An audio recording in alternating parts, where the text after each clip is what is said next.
Hello guys, welcome back to our channel Gaming Basics, where we teach you basic tutorials on games. So in today's video I'm going to teach you guys how you guys can accept a friend request in Fortnite. So once you're in the lobby, you need to head over to this icon right here.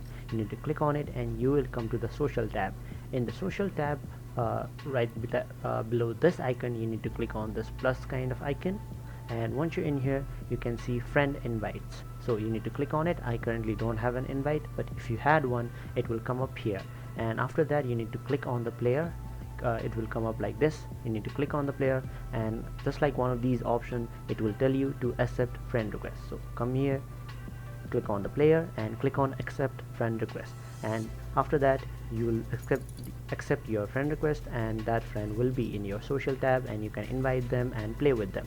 So thank you for watching guys. Make sure to like, share, comment and subscribe, and don't forget to hit the bell icon so you don't miss out on our next video.